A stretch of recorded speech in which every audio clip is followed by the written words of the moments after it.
You're listening to the Cantina Cast, your home for thought-provoking Star Wars talk.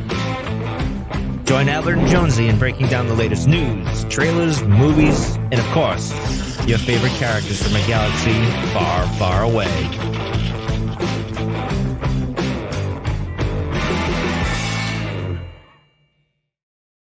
Hello, everyone, and welcome to the Cantina Cast. My name is Albert Padilla, and this is episode 411, The Fallen Star, the final issue, or I guess the final episode of The Fallen Star, where tonight we're going to be talking about Elzar Mann and Stellan Gios, two of the biggest characters in the High Republic, and talk about their roles in The Fallen Star and kind of where they started and where they ended. And I mean that with no pun intended. So, speaking of puns, the pun master himself, you've gotten better. I mean, I'm giving you credit, man. You've really been coming on strong here lately too. I appreciate that. Yeah, but no, Jonesy's with us tonight. So Jonesy, thanks for joining in.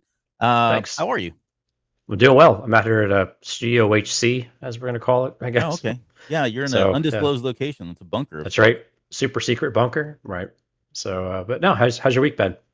It's been busy with work. However, there's been trickles of Star Wars news that have been keeping me distracted throughout the day. We're going to talk about some of those here in a little bit, but man, it just feels like we're getting really close to Kenobi. Like there's more stuff coming out.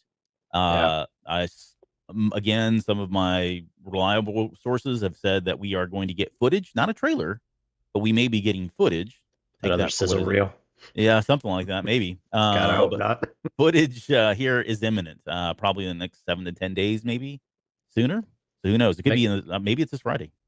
Makes sense. I mean, come tomorrow, we're right at 30, 31 days out, and that's the magic number when you start getting a lot more trailers and commercials and all the footage start coming out in that 4-week range. So yeah, you're right. It's imminent, and it's going to hit us hard, and it's going to come fast.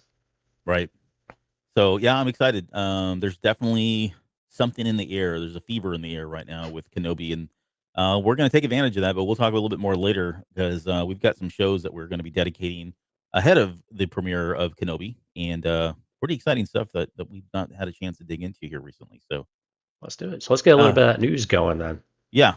So first, the disappointing news. I know. So Mark Hamill announced today, as a matter of fact, on the 26th on Twitter, via Twitter, that he would not be participating in Celebration. He will not be there. He has got some prior commitments. I think they're filming over like in Europe or somewhere. He's doing Fall of the House of Usher, which is an Edgar Allan Poe story. So he's not going to make it. So not going to be able to make it. So there was a lot of people that were really upset about that. I think it's kind of disappointing too. But at the end of the day, I mean, it's like, he's always out there. He's always available, and right. It's Mark Hamill. So yeah, still, I mean, he's kind of synonymous with Star Wars, but and as much as people, we joked a little bit before the show that Mark Hamill's not going to be there, and I asked if he was doing reshoots for the sequel trilogy or something like that, and so yeah, for all you folks who are hoping for some secret, no, you conspiracy theorists, that's not happening. Sorry, that's not going to happen. Okay, but speaking of Kenobi, and we've already talked about the footage being imminent. The other thing that's been kind of interesting is they've been releasing some. I think it's now the second day they released another image today, although it wasn't necessarily brand spanking new. It was maybe another angle kind of shot, but they are slowly starting to leak out more and more pictures of what Kenobi in the set looks like. And one of the more interesting ones, and I'm going to share that here. Let's look at the one from Total Film because tonight they've had some exclusives. They had one yesterday. They had one today. Let's talk about today's first because they released some screenshots or images of the what do you call it here? The concept art. Sorry, I'm trying to pull this up because I didn't have it ready. But some concept art images of Kenobi. Again, nothing too. I mean, there's nothing really that spoilish. I mean, it's just concept art. But you got Kenobi standing here and his. I don't know. This is a different kind of look than what we're expecting. Than what we're seeing now. I guess, right? More like a poncho or something he's got going on there. But I actually like this look a lot.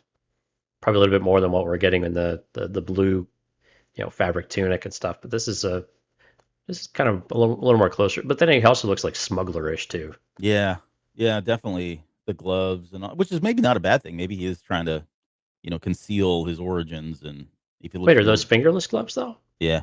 Okay, so that's kind of like the sideshow thing I've got with he's got fingerless gloves in there too, so that makes sense. You need dexterity and be able to get your phone and use your phone. Yeah, that's right. Yeah. I'll come back to that here in a second. So there's that one, and then you can see some concept art here. Yeah, always got to get the AOP in there. The AOP, yep, you got the evaporators in the background. This looks like that transport that we saw where he's heading to work. I guess what we're assuming is him heading to work there. It does. And then this Inquisitor type stuff here. Shuttles of some sort, Imperial shuttles of some sort, maybe. Yeah, I think so.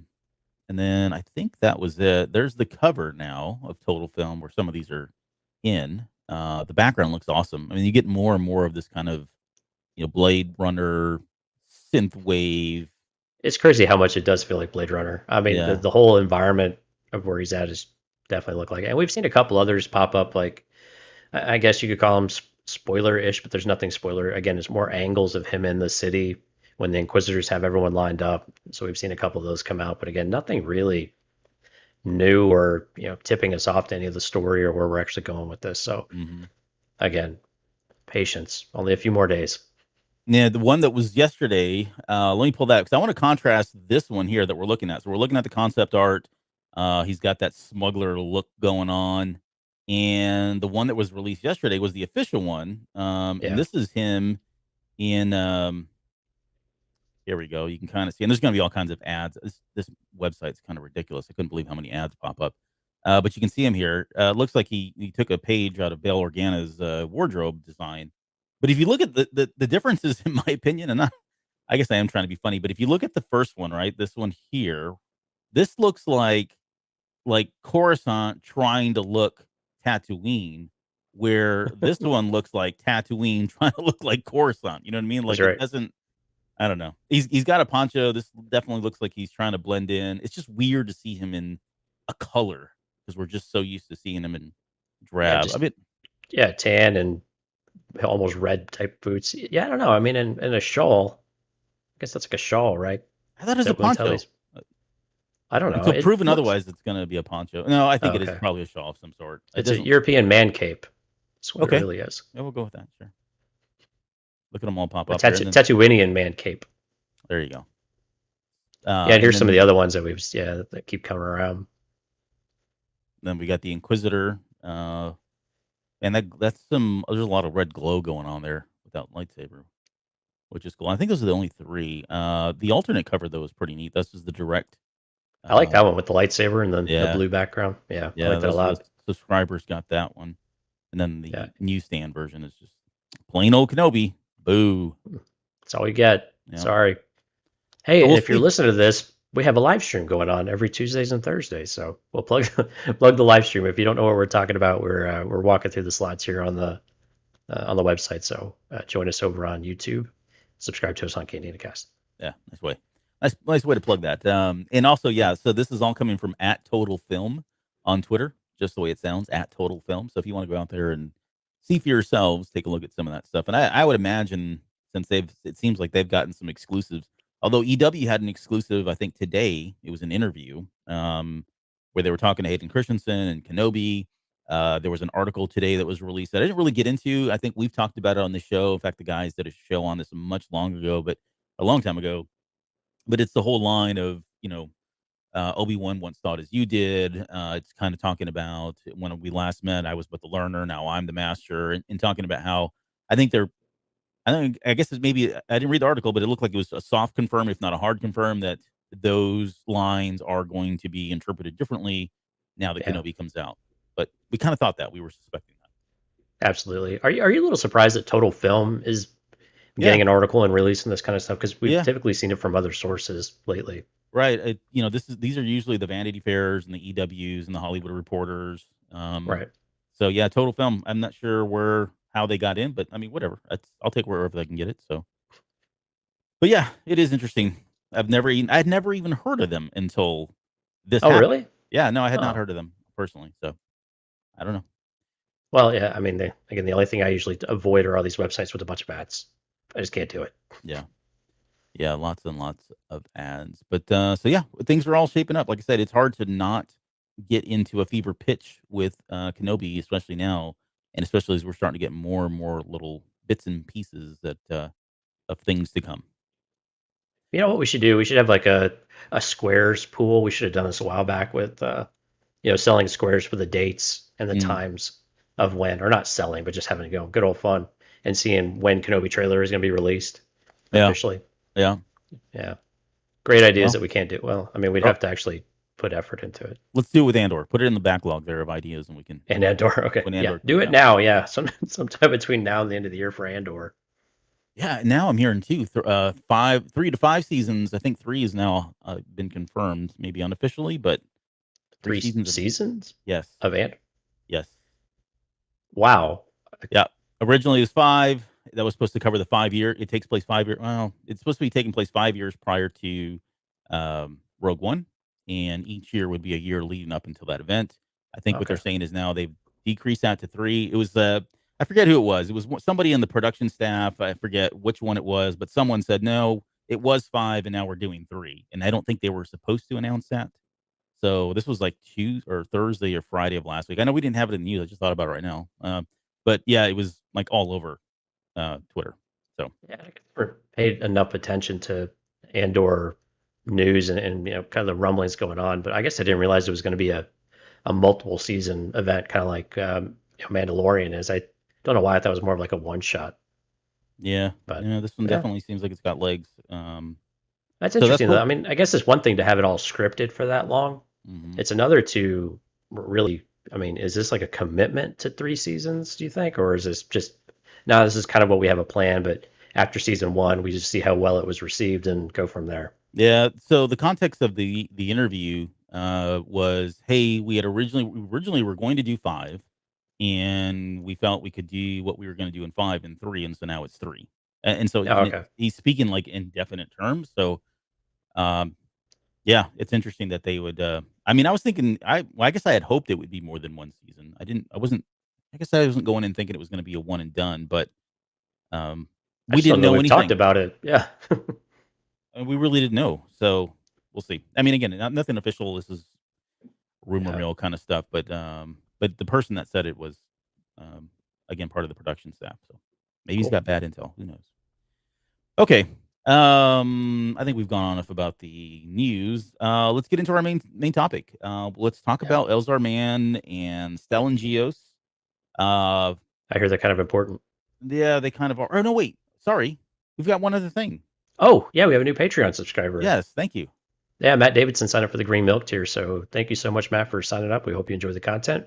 If anybody else is interested in checking out Patreon, patreon.com/thecantinacast. You can also find links over at cantinacast.com. And again, all the tiers are super affordable, so we appreciate any support y'all get. Everything you give us goes right back into the show. So again, thank you, Matt, and thanks to everyone who continues to give into the show. We certainly appreciate it. Yeah, and we've got speaking of which, so this week, last week we recorded part 1 on force healing, and this week we're going to record part 2 and really kind of dig into whether or not we feel like force healing just conceptually as a concept, is that something that kind of undermines Anakin's story? And we'll be citing some examples of force healing that may or that could have occurred and how that would have changed, Anakin's storyline or even just canon and what we know to be canon in Star Wars as well. So should be a lot of fun. I'm looking forward to digging into that as a second part, and we'll continue. I've got some more we've got other types of those issues, or I guess I keep saying issues. I don't know why. I guess I was looking at comics earlier. But we got more of those types of episodes coming up here for Patreon and in the general shows as well, likely tied to Kenobi, but more on that soon. Okay. I'm excited for the Kenobi comic. Yeah. But that's still a little ways away too. Still a bit out, yeah. Yeah, lots of great variant covers being released and exclusives, by the way. So I don't keep want an to know eye about out for them. them. No, I don't want to know about them. They're expensive. Yeah, I'm not doing them. Probably, maybe. Yeah, but thank you, Matt. Thanks again for joining Patreon. So okay, all right. Now let's talk about Stellan Gios and Elzar Mann. So let's start with, we've been talking about, these turn into kind of almost character dissections of sorts, right? We're really trying to get into the heads of the characters, understand why they made the decisions they did. I put these guys last because I just felt like of all of the characters, and this is a personal thing for me more than anything. I mean, they are the stars, right?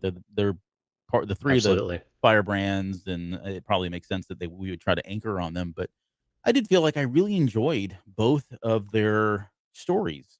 Um, and we'll talk about here in a second where we came off. I guess my initial impressions were I felt like we've got a lot of Elzar Mann. Like Elzar Mann is oh my gosh, he's such a complex character. You take what we got Right. in this book, even and if we can, let's try to fold in some of the discussion from the comic book from issue 20 of Star Wars, where he talks to Luke Skywalker and some of the things that were said there, maybe not said in that comic. Oh, you We didn't can tell me bring. to prep on that one. I'll bring it up then as a refresher. But I've read it like 3 times, and I just now you're putting me on the spot, and I'm gonna draw a no, blank. well, and here's why here's where I'm going with this.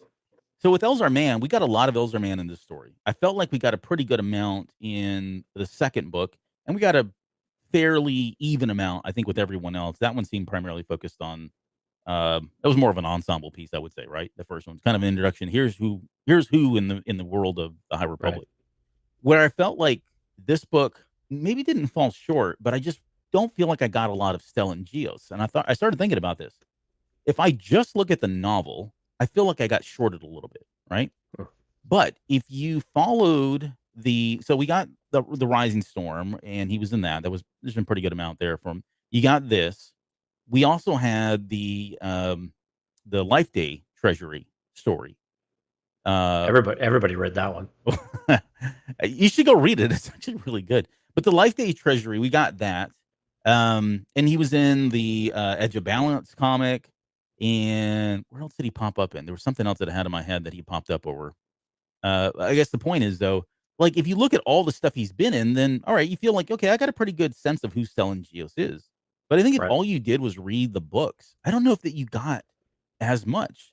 And when I was reading him in The Fallen Star, I felt like, yeah, I knew enough about him because of his, I know what it was, Trial of Shadows. All right, we got him in Oh, Trial of yeah. Shadows as well. So where I felt like I had a pretty well-rounded picture of who Stellan Gios is. And I guess maybe the question that I would have to our listeners, our viewers, or anyone really is just, if all you did was stick to the main titles, did you feel coming out of that book like you had a pretty good understanding of Stellan Gios as well? Did they do enough within the High Republic? I'm sorry, the Rising Storm and the Fallen Star to kind of give you a sense of who he is? Because if not, then I just wonder how much of a setback and how much did it hurt losing him at the end of that book, as opposed to someone who's kind of read all of the other material and really got a good grasp and foundation of who he is and where he's going, that kind of thing. I think it's a fair question. I think if you just stuck to the novels, I think you do have a pretty good idea who Stellan Gios is, or at least I think about what the critical things to know about Stellan are. He's an up and coming, or not an upcoming. He's a kind of a poster child, golden boy, the face of the order. Can't really do any wrong. There's a lot of weight on his shoulders. Mm-hmm. He's the face of the Jedi now to the Republic, and I think there is a story there that has progressed enough that I think his loss in Fallen Star really does. You still get that gravity, that weight to it, and that meaningfulness behind it. So I think it was still reasonably successful. Now, was it as powerful as it maybe we thought maybe it could have been? I think that would be fair criticism to say that his curve felt rather flat for him to have all of this, quote unquote growth at the very end of a Fallen Star, only to then die. Mm-hmm. And unfortunately that happens sometimes when you have a lot of interesting characters to work with, like we do in High Republic in general, but especially in the in the novels. But so I think we got enough though of Stellan to get an idea of who he is and where he's at, and why he was important to Jedi, and why this is such a loss. And I think Valo really did that with Rising Storm to really set that up, I think, more so than any other of the content, because we get a little bit of him in the like Out of the Shadows too, right? Yeah. And and so, but again, is it enough to really feel like you got more? No, but I think between Rising Storm and this book, I think you really do get a good idea of who Stellan Gios is, and why this is a big loss to the Jedi, and really to the Republic. Yeah. No, that's fair. Yeah, and his loss is significant. It's funny, as I guess with every reading that I've now done, and it feels like I read this book for every one of these shows that we did. So can't even tell you how many times I've now read this thing, but it did feel like his story, like his loss, becomes heavier and heavier for me. Especially that last like 2 chapters is just so like gut wrenching when he's talking about, finding who he is, and we'll come to that. We'll come back to that here in a little bit. But when he's finally realizing that what is, reflecting on his life and his last moments of, I've never been anything but what people wanted me to be, and I've never been who I truly am, kind of thing. And it's just so sad. It really kind of weighs on it weighed on me with every subsequent Oh, reading. absolutely. So from that regard, I think you're right. And just going kind of circling back to both Elzar Mann and Stellan Gios, like they're really coming from different places. At the start of this book, you got Elzar Mann, who is short of being put on everybody's shoulders and paraded through Coruscant and every other planet that's part of the Republic right now. He's very much like Elzar you said. or I'm sorry, Stellan? Stellan is what I meant. Okay. Sorry, yeah, I know Stellan. Um, Stellan is just, I mean, he's the poster boy, like you said. He's the face of the Jedi, even more so than he was. I mean, coming into the High Republic, he was known as kind of the person that was doing the demos and all Yeah. the ceremonial type stuff. But now he really truly is the face of the Republic, the face of the Jedi. His face has been blasted all over the holo screens, uh, and so like he's just kind of on this cloud nine, and it almost feels like it's everything that he's been told that he wants, and to some extent, and some of it's probably everything that he's ever wanted to, right? Living in the limelight like that and all that. And then you got Elzar Mann, who is just like, I mean, he's bottomed out for the most part. I mean, he's killed a bunch of people, tapped into the dark side of the Force. He's got these conflicting feelings I don't know if they're even conflicted. We'll talk about that too. But he's got these feelings, at least for Avar Chris, that he can't really suppress. The attachment's too more. I mean, it's become more than just a small kind of puppy kind of love that happens at younglings. They've continued to carry that on, and so he's struggling with that. He's been rocked by the visions that he had in the last novel as well, and he starts off in a very different place. And in fact, one has been escalated, and now is the marshal of Starlight Beacon, and the other is sitting on an island somewhere with a way seeker trying to, find out who he is and get back to the light side, if you will. But very stark differences between the two characters when we start this novel off. So let me ask you a question. This is a bit off script here. So we've just phrased up both Stellan and Elzar pretty well, as where they're coming from, what their perspectives are, what they're struggling with, and some of the things that they're pretty good at. Mm. And we haven't done as much of that. Which character would you rather be like in the moment coming into this novel? Like, who would you rather be? Would you rather have all of the pressures and not feeling like you could be yourself with Stellan, or would you really want to be Elzar, who has a lot of freedom to do what he wants, but seems to not be able to make the decisions that he feels like he should be making, and that the pressure that comes with all of that? Which position would you rather be in, just personally? Well, yeah. Or which one do you think is more difficult? Which position do you think is more difficult to be in? Well, yeah, it's got to, in my opinion, it's Elzar's, and here's why. Really? Like so with all characters, I think we tend to gravitate to we tend to connect with characters that we can associate with, right? Like they've got the flaws, and we can relate to those flaws. With Stellan, he's just so like, until the very end, he's been very like high level. I'd equate this to like a movie star, right? I'm not enamored by movie stars. I'm not enamored by the really high celebrity. In fact, when I see them, I'm like, cool, hey, yeah, let's move on, right? And it's respecting their Ernie privacy, Klein. except Ernie Klein. Yeah. But beyond that, I don't get too enamored with them because like, let me use the Will Smith thing. I'll come back to this, I promise. But like when I was so sick and tired of Will Smith talk, like I really couldn't. I was at my limit. I was putting blocks and filtering as much as I could have out, because in my head I just don't feel like those people are grounded. I'm not saying they're wrong or they're bad people, but they're just in a different headspace, and it's hard for me to really kind of connect with those characters. They're figures, they're public, they're stars, and I just see them for that. And I don't go any deeper. I don't try to get into their lives. I don't care what they're doing. And it felt like I was getting drowned by all of the Will Smith and his family and his kids, and I was like, man, I just don't care about this stuff, and that's because I can't connect with them, right? Where somebody like Okay. Elzar Mann, like, so I put Stellan Gios in that same way, right? I feel like he is so in the clouds, if you will. He's so in a different space than all the other Jedi, and yes, he has faults, and we'll talk about some of those. but I don't even really connect with those faults to, as much as I would like somebody like Elzar Mann. Elzar Mann, and we've talked about this, he does feel like that everyman Jedi that we can all relate to because he's got desires, he has passion, he not, he gets in touch with his feelings. Um, he's seen the effects and the benefits, if you will, of harnessing those emotions and harnessing feelings and how much that made him a better fighter or user of the force, right or wrong. Right. Right. Those types of things I can relate to. The relationship pieces of it as well. Just he's very kind of, again, very grounded, very down to earth. So I think from that regard, I'd rather be him because that's, even though yes, he's got troubles, I feel like I could at least navigate those. Like I have enough of a moral compass that I could at least navigate. The other stuff, like I'm just completely out of touch with. I wouldn't know what to do, and to me, that seems a little bit more scary for me. Did I make Fair a good enough, I case think. there? Yeah, sure. I mean, which position What do you about think is you? more difficult? Which one do you think is more difficult than just in a word, or if you were just to name one character, or the other? Do you feel I that would say Elzar's in Tom. the Stellan's in the more difficult place? Yeah, I think he's probably in a more difficult place. Okay, I was just curious. Yeah, it's funny. I relate to both of these guys in very different ways, but I feel like I understand Stellan really, really well Hmm. for some reason, and I don't know if it's because I'm an eldest child or what, but the expectations and the pressures that you don't always they're not always put on you by other people, but their enthusiasm for that or for what you're capable of or what you're doing, you start to put that pressure on yourself and you start to have unrealistic expectations of yourself where you feel like this is where I should be, and if I don't meet that, then I'm falling short, and I'm not falling short, I'm usually failing in some way.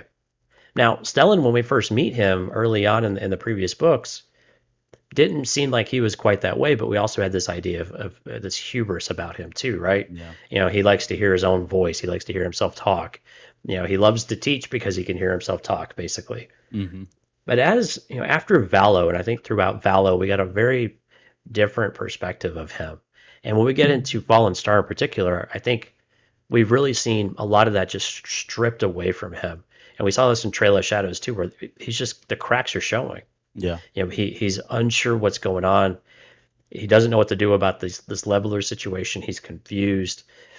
And now when he gets on Starlight Beacon, he's taking over for Avar, is not where he wants to be, and now he's got something influencing his emotions. So everything is even more raw than it was before. And I think that when you have that compounding itself, and then you start questioning whether or not you did enough, and did you do the right thing, and did I make the right call here or there? Hmm. I mean, it just you pull in on yourself as to what you expect, and so he's unable to ask for help a lot of times. Orla is in the best position to be able to help him out and all of this, as well as Elzar. I think there's a lot you could learn from Elzar, but he's just unable to do it, partially because I think he's just been built up in his mind, either from other people or just the way that he's interpreted other people, that he should be perfect. He should be, everything that he does is meticulous and must be accurate, must be correct. Yeah. And so I think both of them are very interesting positions. So I like that we kind of on different sides of the fence, although I understand Elzar really well too, Yeah. because he's a bit of a mess like me sometimes. But it's but with Stellan, I see a lot of that type of thing, and I like that his journey has had this from the hubris of him all the way to this completely stripped down character, which I think is really kind of what he was looking for in some kind of way as well.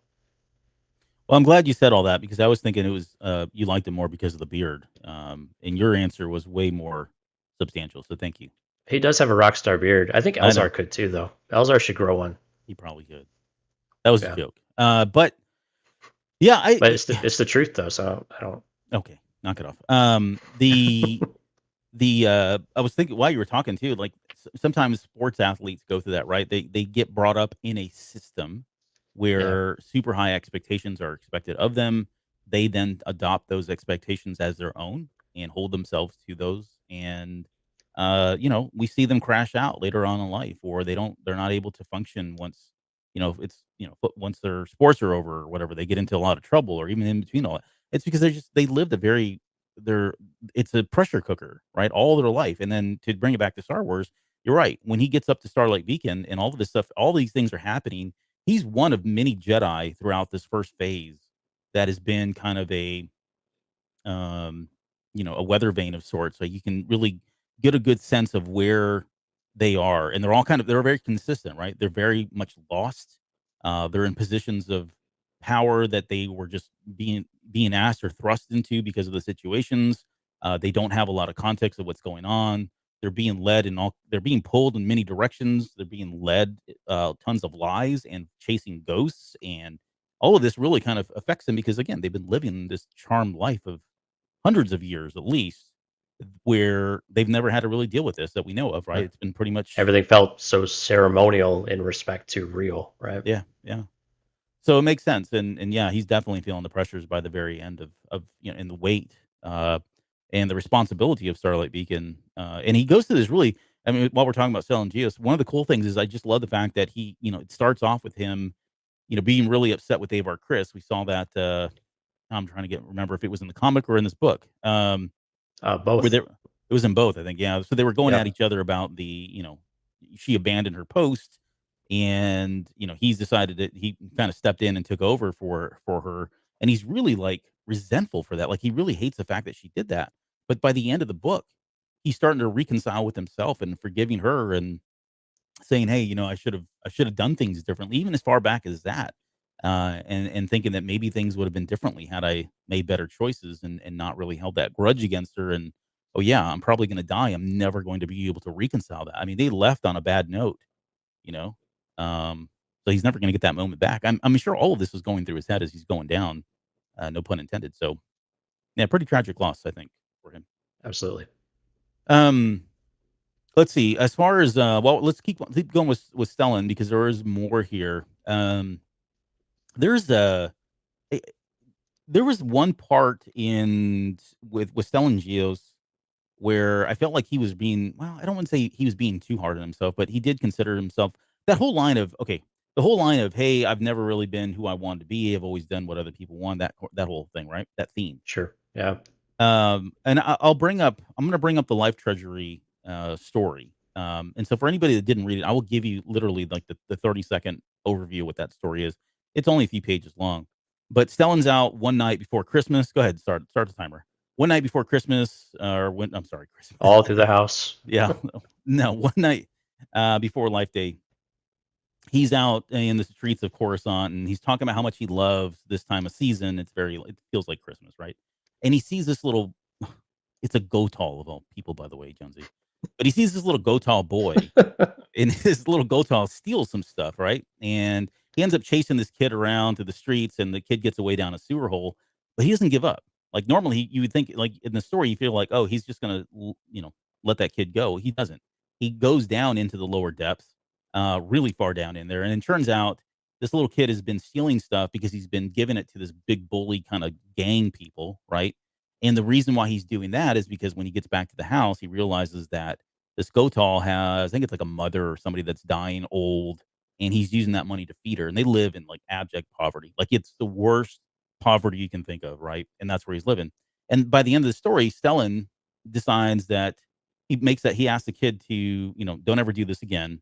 And then he invites them back over to the temple so that they can have warm food. Stellan gives his cloak, his royal, regal, very expensive cloak to this woman who has this like potato sack of a blanket on her. Again, she's a Gotal, but come on. But Right. so he gives her that, and so he gives a lot of himself, and that's really how the story ends. He just says, "Hey, let's have some." They're going to eat some, I don't know, rat stew or something disgusting, and he partakes in that, and then he wants to invite them over to Coruscant so they can have a good night's rest and eat some of the food there, and that's how the story ends. But I felt like in that story, this was the Stellan Gios that he was talking about, where he didn't have to do any of that.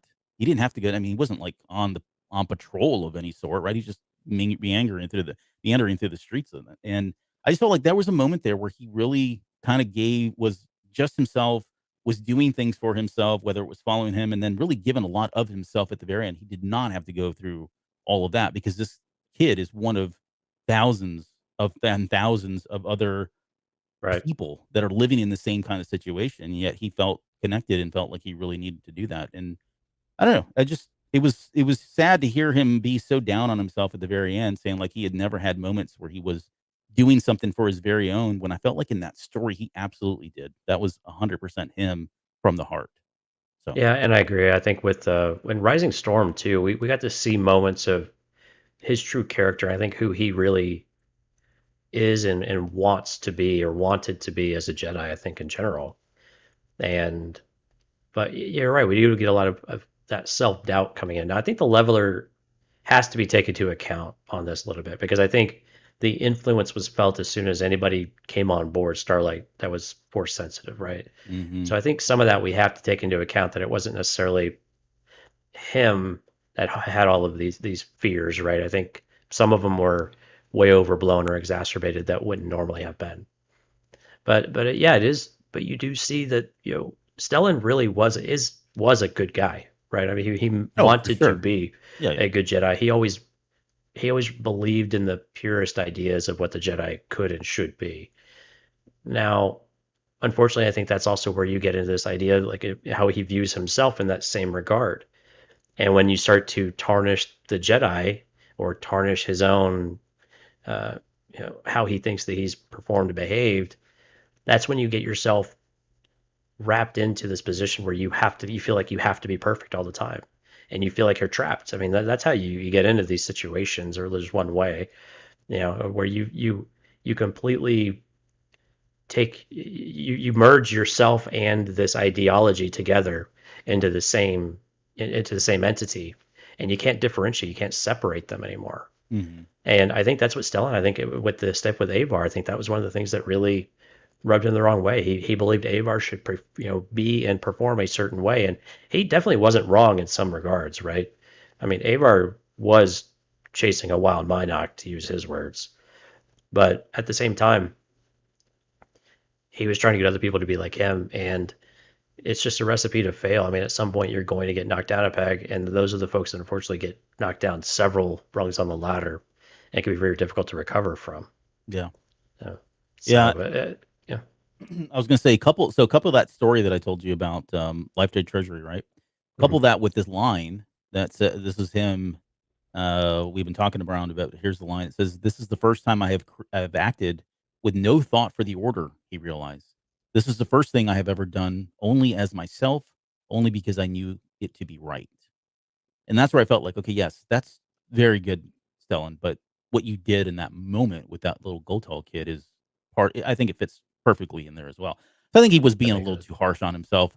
A little dramatic. Maybe a little dramatic. But what would he? We wouldn't expect anything less from Stellan Gios. Right. But again, it shows you like how entwined he was with the construct. Yep. Of the Jedi, and when that breaks away and that falls away and it feels like it's falling apart, you can't differentiate them really at all. Mm-hmm. And so I think from his respect, he probably really did feel that way, and maybe it wasn't as dramatic as we thought. But again, you don't always notice some of those smaller things that you do that really are just because you're of good heart. It's what you want to do. It's what you feel is right, not because you feel like it's your duty to do it. Yeah. Let's talk about maybe let's talk about his last moments here before we move on to Elzar. He's at the very end of the book. He's told Elzar to get on a shuttle and get out of here. Go save everybody upstairs. He had JJ. What was JJ's number? 4145. 5145. I don't know what it was. 5145. 45. 5. So 45 was with him too, and I don't think he like. Here's a question, and I don't know if I have the right answer, but do you suspect that he thought he still had a chance to bring the sucker up, or was it yes until they had reached that point and the computers were going off and saying and literally told him and the readers, okay, at this point the thrusters will do no good and you're all going to die, get to safety, right? So do you think I guess where I'm going is, do you think he ever had any kind of a vision? Do you think he had any intention of never coming back? Was this or was it just one of those moments that it happened and he accepted it and made the best of it? You mean when he gets Elzar to go and he stays? Yeah. Is that specifically the moment? Okay. Was he knowingly sacrificing his life, or knew going into that there would be he may have to sacrifice his life? I think the latter. I think he definitely knew that was a potential, path. Now, whether or not that's what he was already resigned to, I don't know that I would think that would be the case. I think he probably thought there would be a way, right? And I think with the Jedi, they always feel like there is a way, which when we look at a character like Bell, that makes it all the more difficult, right? Because everything works out, right? Everything works out, but sometimes it doesn't. And The so Force I think, provides. yeah, right. The Force provides, by the light and all that, and the Saber's grace, wherever that one Right. comes from. Thanks, Yeah. Avar. But again, I think he fully intended to make it back, but I think he also had an inkling in the back of his head that the likelihood seems pretty low to begin with, because he knows that the ship is falling apart, or the station's falling apart. Just to try to get these things to, he's just buying time. He knows that. So does he think that he can get off, though? I think he's probably resigning himself not to, but I have a feeling he wants to live. It wouldn't make any sense for him to want to die. Yeah. At this point, he still needs to give Avar another piece of his mind. Well, and that's funny you say that, because there's also a moment in there in his last moments where, originally, like we said in the very beginning, he felt like he abandoned her post, or she abandoned her post, and then later on in that moment, he says, he acknowledges that he was wrong for thinking that, and that he was going to be the first to apologize to her when all this was over. Um, I don't think he was necessarily wrong, though. Do you? I mean, on the surface, Maybe whether he did it, yeah, maybe. I think that's what he's talking about. I don't think he's talking about, oh no, I should have, you know, she should have ran off and pursued her own interests and did all that. What did he say? He saw Avar. She was on a personal vendetta, is how he Yeah, felt about it. And I don't disagree with that. I think she was on a personal. I mean, in fact, we talked about that. It became personal for her. She became right. completely obsessed. It became her white whale, and it led to her leaving what she was tasked to do. I mean, the question comes up was, could things have been different had she stayed? Would things have been different had she stayed?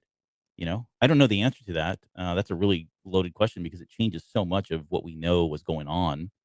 Um, I kind of think the answer's probably not, but right. Yeah. again, there's so many different paths that can go. Yeah. But you brought up another thing too. You said something else that I wanted to kind of just quickly touch on. I posted this on Twitter this week. But there's a line in there where he says, he's talking to Maru. You said that as the ship was going down, it was coming apart. Well, it never actually really fell apart. And the sick and crazy, sad thing is, the reason why Starlight Beacon never broke apart was because you had a Jedi in the middle of it all, who was holding everything together, like literally using the Force to keep the space station together. And the line at the very beginning of this book, when he's talking to Maru, and he's not talking about in the context of physically keeping things together, but just Yeah. kind of running things. Operating it. Yeah, the Right. operations of things. And we know this, right? This was kind of set down. It was laid down in the comic book in the very first issue, I think, of the High Republic. The first handful of issues, you see him as the central focal point of the station. Right? Yep, yep. And so we already kind of knew all that, but then you take that line of Maru. Sometimes I think you're the only one holding this place together. And let me share this screen too, because this is the footage. Yeah, from the Jedi's End comic. So we did this a few weeks ago as well. Yeah. And it's a great picture of Avar. Yeah, and you can see Finding- so again, the line is, Maru, sometimes I think you're the one holding this place together. And then we see Maru and Keeve walking in to find Maru. In fact, she's going looking for him at this point. And Right. when they get here, this is what's happening. He's standing there, floating in air, hands out, legs out, kind of a spread eagle kind of thing, and he's literally holding the entire space station together with the Force. And unfortunately, this is how he goes. I mean, he goes down with the ship doing this. And had he not, then this thing would have broken apart, and there would have been many more lives destroyed on Starlight Beacon. But what a Right. horrible image. I mean, it's beautifully drawn. I mean, the artwork is fantastic. But again, this is also, not to make it about Stellan Maru, but they had a hard time raising Maru throughout the disaster. So you can just imagine all of the things he's been trying to do to, both figuratively and literally, keep the thing from falling apart. Yep. The other part too, I was fortunate enough to get what's his name, Kevin Scott, to reply. He pointed something out that I had not noticed. But if you look down here in the bottom left hand corner, that's Stellan Maru's teacup. You can still see, and it's got a little crack in it there. So kind of sad stuff. But anyways, that was a very interesting line that stood out from the book, especially when you couple that. And the crazy thing is that comic came out after the book. Yeah. You know, we went like completely. We were completely ignorant to the fact that he was doing this for a number of weeks, if not a couple months, before that final issue came out. And then we saw this, and even when it came out, I didn't tie the two together. It wasn't until we were prepping for the show and I was reading it that I realized, like, oh my gosh, these two things are connected and kind of crazy. Yeah. So, where was I going with that? Oh, so yeah, so Stellan Gios are in his final moments. Uh, you know, he has this. He's doing the right things. There was the other thing that was really another one, something else that was really powerful was when he was talking to you, JJ, about how many lives he was going to save, right? And you know, originally it was thousands of people were going to die. They were able to get the thrusters on and at least get it the trajectory a little bit. They weren't going to be able to stop it from hitting, but they could move it further past the water there at the seaside. And I think at one point the projections were like a dozen people would die at that point, Right. and that There's still too wasn't good many. enough. Yeah, still Right. too many. And so he was gonna and that's when he decided, okay, well, in order to save these 12 lives, I'm going to sit there and I'm gonna have to hold this thing from now on. And I think that's when he just resigned himself to like, this is it. I'm gonna make this decision for myself. I'm gonna save those 12 people, whoever they may be. We know he gives his lightsaber, he puts a lightsaber in JJ's chest and tells JJ to get out of there. And then goes down. But yeah, and it's right after that we get that final line where he says he felt stronger than he had in days, maybe stronger than he had ever had in his life. He imagined Elzar Mann's face, then Avar's, then Orla Jareni's, and he smiled, "I know who I am." And then his last line is the last thing he'd ever do, or actually the last line about him is the last thing he'd ever do, he'd done right. I mean, it's just a sad story. Like to think that from his perspective, he's never done anything right. You know, and this speaks to what we were talking about. It's being brought up in that system, being the pressures of being brought up in that system and being the limelight or being the starlight of, well, he wasn't the starlight, that was Avar, but being the pole star, right, of the Right. firebrand. Yeah, just It's a lot a of tragic. pressure to live up to. Yeah, I mean, yeah, it's a lot of pressure to live up to, and at the same time, it was very uplifting though to have him feel that way about himself though. I mean, even though it was at the very end, I think just that he's able to come to that realization and come to that acceptance. And I think there's no greater feeling than feeling like when you've actually accepted who you are and you feel like you the things are just lined up and things are right. Because let's just be honest, it doesn't always happen very often. Hmm. And when you put that much pressure on yourself for so long, that moment of awakening for him has just got to be an incredible moment. Yeah. And anyway, I was very hard touching, and I liked that. It was one of my favorite moments of the book, actually. But it's really sad that that's the absolute last thing we know that Stellan thought or felt. Hmm. But Yeah, then it's again, I almost mean, unfair. it is, and again, this kind of goes to the question of like, how does he become one with the Force, and in what way does he become one with the Force? Because this is that real traditional, position where you would, like Obi-Wan in A New Hope, right? He wasn't killed. He gave into the Force, or kind of like Luke, he gave into the Force, really, before or as you were dying, I guess, if you will, you know. And so with Stellan, I was really hoping we would have some sort of moment with that. I actually feel like we're going to get this back in Phase 3, that Stellan is going to come back in some kind of way Mm. and interact with Elzar and Avar. I think probably Elzar more specifically, to where we actually know what became of Stellan Gios, because I think this is that moment of, again, we've always talked about this transcendence. And when you finally accept things, that's what the Force is really looking for, to welcome you into the cosmic force, right? Yeah. Yeah. And so I think that was the spiritually uplifting side of all of that. That if you don't know who you are, then it's really difficult to live every day. And Yeah, so it's for nice sure. that at least at the end, at least he got that much. I would welcome an ascendancy kind of storyline from him in Phase 3. I don't know that I'd want to see a Force Ghost because I think that kind of treads into lost knowledge that Yoda didn't even have, right? Or that he had to teach Kenobi that Yoda found as part of going through the trials at the end of, was it season 5 or 6 of Clone Wars? So I don't want to step on or trample on any of that. However, I think there's a story to be told where he is maybe just a disembodied voice, very similar to Like Qui-Gon, yeah. like Qui-Gon, yeah, early Mhm. on, and even I guess Qui-Gon to this day, right? He never really kind of got to that full manifestation of a physical form, but maybe we do get some disembodied voice, and maybe he's able to manifest himself spiritually right at a very crucial moment for Elzar Mann or Avar Chris, or he catches him in bed and is like, "Stop doing this." I don't know, but there's probably Not sitting in the corner watching. that's creepy. No, let's not think about that. But yeah, there is a moment there where he'll be able to kind of manifest and step in and be the voice of reason in some regards. But yeah, it is kind of sad that that's probably all we'll get of him, if not. Yeah. And we'll come back to that here in a little bit. I mean, I had some notes in here about, okay, let's talk about do we ever see these guys again? How, that sort of thing. So, okay. Let's talk about Elzar a little bit. Yeah, man. Everyone's favorite screw up. This dude, let me tell you.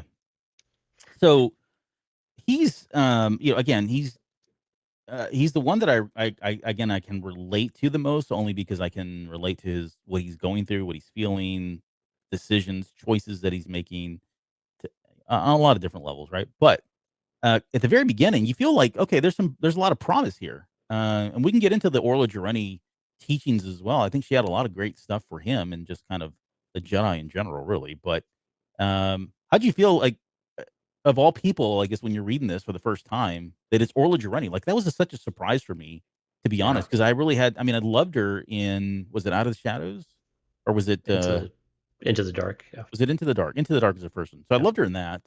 But I didn't really feel like I got a lot of her, and then suddenly she became a focal point, at least for the first part of this book. She definitely did, until she died. But Right. I didn't expect that. Yeah, I love this. I love her teachings too with Elzar, and she was a great counterpoint to him. And I think some of the lessons that the one in particular was him doing a handstand in the water, and as the tide comes in, basically holding it.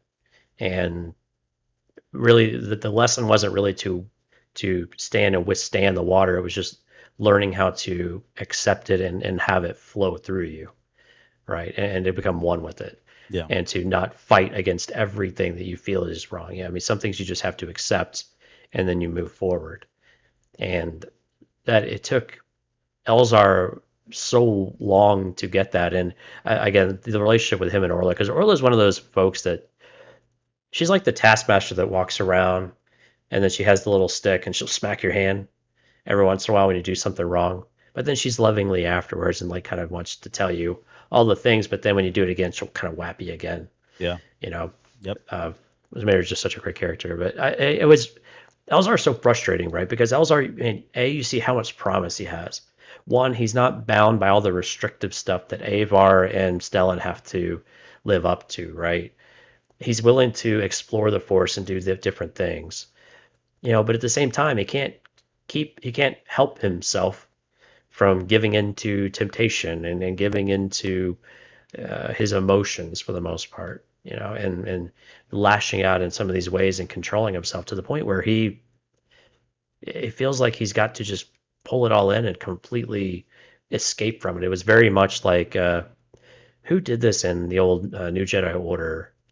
One of the Solo kids, I think it was, or maybe it was Ben Skywalker. I can't remember. One of them completely was reclusive in the Force and just never wanted to be open about it. But anyway, whoever it was, but it's just that dramatic swing of things with Elzar. Every time you feel like he's making a lot of progress with Orla, and we get this with him, he thinks he's doing better too, and only for him to just wave after wave of insecurity and doubt, to the point where he doesn't want to use the Force at all either, and doesn't even want to reach out with his feelings, because he feels everything is going to culminate back with what he did, on Valo, by unleashing Force lightning and killing, and to his credit, he doesn't want to go back to that. Yeah, so let me kind of touch on a couple things you brought up, because first off, the imagery of him doing the handstand in the water, I couldn't help but think of the Karate Kid. I know that sounds cheesy, but it's the same situation, right? Where he's sitting there in the water trying to do that little crane kick and yep, and the line, it's a very great line. Like it's a great line that she tells him. She says, "You go with the flow. You move where the water takes you." She's talking about what he does today, right? He just goes with the flow of the force, lets it take him wherever it wants to. And he says, she says, then you're surprised when you wind up someplace you never meant to be. I want you to practice standing firm against the water, not to reject its power, but to coexist with it, to accept it and yet hold fast. That's a great lesson. Like if you think about it, you could apply that to a lot of things in life. So really, I mean, kudos to Claudia Gray for coming up with that. And yeah, I mean, he was very much, she was very much that taskmaster. She was very much didn't pull a lot of punches, kind of just said what was on her mind, told it like it is, if you will. She didn't cut him any slack.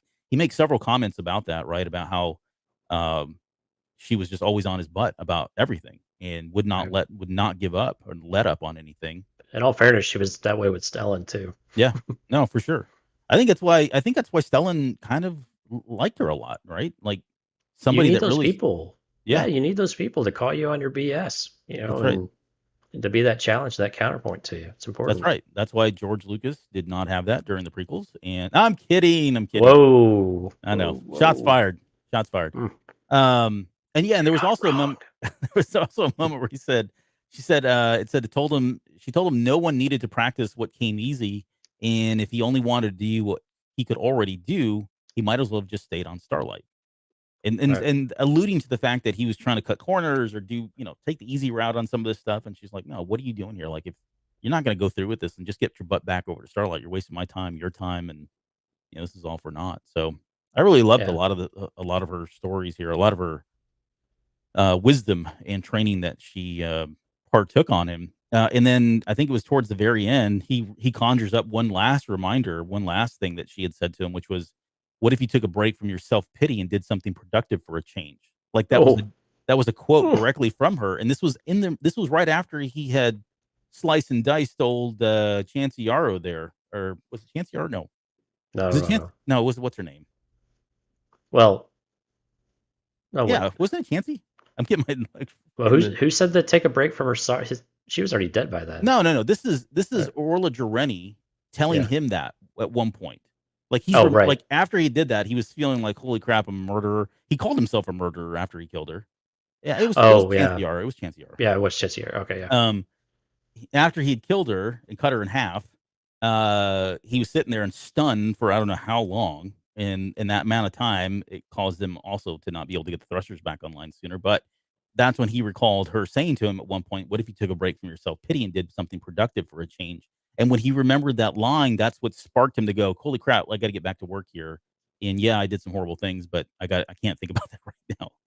Right. So yeah, even after she had already passed, the lesson stuck with him and it allowed him at least to save his life. And the poor, I don't know, there was one other person, I think it was an Athorian or somebody, or a Solistan, I forget.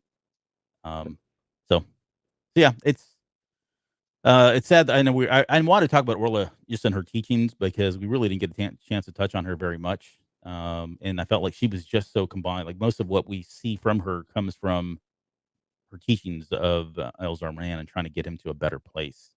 Yeah, maybe we should do a Patreon episode with Orla at some point then. Yeah, or the Wayseekers in general. Like that's a very interesting. Well, if we had enough to go on with the Wayseekers, that'd be great. Well, we can. Let's not started. Let's not solution the show now, but I think we can lean on some legend stuff that feels very similar there. That was one of the disappointing parts about this book, though, is with Stellan not getting more about the Wayseekers and that tension between him and Orla. That's so disappointing that we're not going to get that. Yep.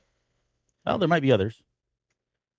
There was with all the dead people, right? Yeah, maybe. So let's talk about him drawing on the dark side of the Force, because this was his penance, right? I mean, this was kind of what he had to go do in order to kind of get back to the light. And there's probably a show on this one for sure. But I do want to, at some point, talk about the Jedi of the High Republic, in this concept of going down the dark side path and forever dominating your destiny. And as I was reading all of this, and I still even I know, like you've brought me over to the side of Elzar's not going to turn to the dark side a little bit, but there's still something in me. Here's where I'll bring it back to what we're talking about in just a second. But here's the reason why I'm still holding on to it. You're still holding on. I'm thinking of that. Okay, so the reason why I'm still holding on to that is because when the issue 20 of that comic, this is where I was going to bring this in. There's a moment there, and I don't have the panel up. I should have brought that panel up. But there's a moment where he's talking. So Elzar Mann, for anybody that doesn't know. So in issue 20 of Star Wars, Luke Skywalker goes to a planet. He falls off his X-Wing when he gets to the surface, and then he falls into like this vision. And he's speaking to Elzar Mann, and he clearly identifies himself as Elzar Mann, but he's kind of like a copy of Elzar Mann in that moment. I'm presuming that Elzar Mann went here as well. We don't know why, but that's where this copy of it, and it's the Force, I guess, talking to him, or maybe it's this planet when you visit it again, it's more of a self-finding, self-reflection type of thing. Yeah. A part of you is left with the planet that remembers everything, like Albert said, a copy of everything that you know to that point, and any other visitors that come, the same thing happens, but you can also interact with these spirits, I guess. I don't know why it was Elzar specifically in this case, but no, and that's the question, right? Like, why Elzar in this moment? And I think it boils down to that one part when Luke is talking about, I don't know a whole lot of other Jedi. There was only one who was my master. He's now dead. And there was another one, but it was my father. But then he turned to the dark side. He was a really powerful one, but he turned to the dark. He said, I think it was my father. He's still not confirmed yet. And he turned to the dark side. And then they cut over to Elzar Mann, and he's got a shadow over his face. He's drawn in the dark, and he's turning and looking at Luke. And all he says is, "Yeah, that happens sometimes." And it ends like right there, like that moment. And you're like, "Whoa, what the heck's he talking about?" And I think what we can confer from that is either Elzar is the one that turned, or he's just privy to someone who turning to the dark side, like Avar Chris, right? Like somebody. It felt like it was somebody very close to him, because he's very serious in that moment when he says that about, yeah, that can happen. And so when I see stuff like that, and then I see things like at the very beginning of this book where Stellan Gios is talking about him, saying that he was connecting with the greater Jedi that he may yet become. That felt like a salt to me. You could look at it both ways, as, that there's promise there, or that's going to end tragically. Like that probably will never happen. And I like the fact that they're still messing with my mind, at least. And there are other things too. I mean, we were talking about, he's been drawn in the dark. He's drawn in on the dark side of the Force. Of course, he has his horrible moment later on where he starts going. He basically has an Anakin moment where he has all of this grief and wants justice and wants revenge, is really what it turns into. Anakin with the Sand People, it's him with Chancey Yarrow and the Nihil, and he starts recalling all the people that have died before him, all the innocent people that they've killed. And he's having this really rageful moment. Rage out moment. Yeah, he taps right in the dark side, jumps down there, shoots first, doesn't ask any questions, kind of thing, And so I think those things keep happening to him, and I just don't know, like, how much more can this guy continue to do, especially at the very end of this book. Like, where is he at now? And then he's still in love with Avar Chris. I mean, that is just a fuse ready to go, be lit, and something go off there. It makes me wonder if he is going to be the one that goes to the dark side. Maybe it's her. Maybe it's both. I don't know. But so I think the thing to remember, though, is if that's the copy of him in Star Wars 20, and then he couldn't have gone full on dark side and then come back like that, right? Because that would have been experiences that had already gone by. So I think there's still hope that he's not going to go bad. You're going to be all right. Him and Avar are going to live happily ever after-ish. I don't know about that, but yeah, go on. Yeah. Well, yeah, that might be a problem if it happens and it's not you. But I think where it's what Stellan's comments ahead of time, and yeah, you're right. This could be lifting someone on the pedestal right before you knock it out from underneath them. But I think it's also staying, the hope that they have for someone like Elzar too, and just the state that, of the challenging place that Elzar is specifically.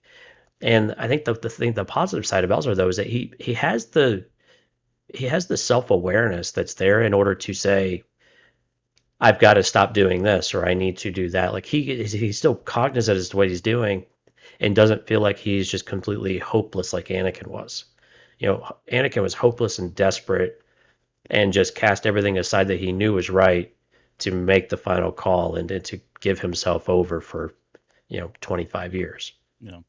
Now, Elzar, while he's made more than one mistake now, still seems to recognize that that those were the wrong things. I'd also like to give Elzar a small pass and say that some of those fears and the things that were rising up in him were again from the levelers as well. Yeah, no, so it's not 100% on him. Although granted, you're still responsible for your actions, as we've said 100 times in other circumstances. But again, I think what he was trying to get across, I think, to Luke in that instant, though, was that the temptation is always there. There's always something that is going to try to sway you one way or the other, and sometimes you're going to make the wrong decision, and you have to. What are you going to do when you make the wrong decision? Are you just going to keep making the wrong ones, like we saw Anakin do, or some of the other characters, or are you going to at least try to get help and try to do something different? And I'm with you. I'm really worried about him and Avar, especially now that Avar is kind of on his side of the pendulum is swinging. She swung it pretty hard away from him. Duty first, all this other stuff. We're not kids anymore. The stuff that we saw in Light of the Jedi, and then what we saw in the comic books, and now she's kind of drifting onto the Elzar Mann side of things. With okay, is she now open to more of this romantic relationship or a deeper connection in other ways with Elzar that will make it even more difficult for Elzar, but also that could be the opportunity that he needs to say, this is what I want, but this isn't what we should be doing, and he has to be the one to step away from that. Mm-hmm. And that's finally the moment that gets him over that hump of saying that, okay. And while we thought we saw it once or twice before now, something like that is, I think, what's going to actually take to get Elzar beyond that point is going to have to be with Avar, and probably letting Avar go in some kind of way. Yeah, I would agree too. I feel like it's going to be him more than Avar that'll be the one. If one pushes the other way again, it has to be him. It has to be him at that point, right? Because if she does it, then the other scenario you had out there is much more likely. Yeah, it's spiraling down. Yeah. So, I mean, for me, it's like 50-50 on, I guess, Elzar versus Avar, who's going to turn first. I thought she was going to turn in the comics, or at least make some, and she did. I mean, she made some pretty bad mistakes and things that are going to lead her down that path, like you said. So I think the jury's still out on both of them as to who it's going to be, but I do feel like it's going to be one or the other. There's a moment in there too where Elzar Mann is like rationalizing his emotions and his feelings and his actions, and he says anger and fear are unavoidable. Extreme circumstances create extreme emotions. Denying them serve no purpose. And then he concludes, why not use them? And it seems like a logical, question, or reasonable question. But then he corrects himself, like he catches himself immediately afterwards and says, well, every Sith Lord in the history had probably asked the exact same question until the darkness held them completely in its grip. And I think that's where Yoda comes in, going back to that line of the dark side and forever dominating your destiny. I think that's where Yoda is like. It ties into, I think Orla Jareni had said, where was it? Where do you draw the line? It was Elzar asking himself, you don't know, you can't know, and that's why you can't travel down the path at all. You get so blinded by the dark side, blinded by your emotions and all that you tend to forget where the line is. The line becomes invisible, and so you just keep going further and further down until it's inescapable at that point. And I think that's why Yoda is so steadfast about like, no, we can't do anything. And I think this is what we're playing up to. Like, there's something that's going to happen with their emotions, their connections, their feelings, or whatever else. This is what scares the living crap out of the Jedi, and why they become so much more dogmatic and so much more conservative in the way the Force is used and how and why attachments are so bad. Right? Sorry, you're going to say something. No, it was just kind of in support of all of that. I think it's the ability, once you make one concession, it's difficult to not make the concession over and over and over again, and then for it to expand. Mm-hmm. And I think that's what Yoda is really. I don't think it's that you can't make a mistake, and you can't make even a what we call maybe a dark side mistake. Sure. but there's certain things you need to do in order to do that. Now, what I don't know is whether Elzar was right to just, I mean, be so afraid, because again, then he's giving into fear, to withdraw from the Force and to, now granted, it was a good thing to try to avoid some of the leveler damage, but, he's also going the other way too, of trying to deny himself. And I think that's what gets at the Jedi and other sorts of problems too, is when you deny yourself certain things, then do you potentially start wanting the things that you've been denied? Yeah. And that's what one of the things that Elzar's really struggled with, especially when it comes to Avar, and that's why he's replaced Avar with, I forgot who did he hook up with on Valo, the administrator for the fair. Yeah, the yeah, I can't remember her name. Yeah, and that's why he does little excursions like that, because he's denying himself something, or someone else is denying it, but he's not willing to really truly sacrifice it in some way. But yeah, I agree with you. That's why you see the Jedi start to buckle down on some of those things. They've just let this stuff go on for so long, thinking they'll grow out of it. But what if they don't? No one wants to, call it for what it is either. Yeah. I mean, and then the conversation between Comac and Cantum Psi was a bit like that too, right? Recounting, the things you did as a youth. Well, I didn't mean for you to take those seriously, Comac, or don't take them literally now. Don't go and, do your walkabout now. But so right, yeah. He's like, no, I'm out. See ya. All right. They're the run. Jonesy's doing the chrysanthemum run. Oh, I was gonna wear my black chrysanthemum shirt. I got it in, by the way. Sorry. Oh, sweet. Not to break script. I think you got your stuff in too, didn't you? All right. Anyway, so we can come back to that offline. That's a Patreon episode. I'll wear it on the next show, Patreon, so you guys can see that. Okay, so sorry, going back to Elzar. So here's the one saving grace, I would say, or not the one. That's not fair. But one of the saving graces, I think, in this book for Elzar Mann that makes me think, okay, again, puts me in the other 50% of he's not going to turn, is I think I really feel like losing Stellan was what he needed. Like I feel like that's going to set him on the right course. Now, I don't think he's going to deny himself the ability to tinker with the Force and all of that. All right, I think because Orla had a good tinker with Avar. Yeah, well, not that. That's good. That's going to happen. But I think Orla got through to him and just said, look, you've got a gift. Don't deny yourself that gift. It's exactly what she says. So I don't think he's going to stray away from that. I think it may be a crawl, kind of crawl, walk, run kind of thing for him to get back into that where he's doing that. Or some circumstances are going to put him in that position where he feels like he's going to have to tinker and do things with the Force that maybe what's the word Palpatine uses, unnatural, right? But so I think that's part of it. So I don't think he's going to change in that regard. But I do feel like at least having lost Elzar Mann was enough to put him on the right path, and I think that's where he is going to be the one that pushes Avar away, or is the voice of good, right? Or the clear conscience for her at some point in this, because what was it? He pretty much makes a vow at the very end of this book and says, I will learn how to give the best of myself, how to constrain the worst part of myself. All right. So he's already acknowledging the worst parts of him. No more dark side. Okay. He's going to learn how to do that. And then he says, what's that? For real this time. Yeah. For real this time. Like this is it. This is enough for me. I really mean it this time. Watershed moment. Yep.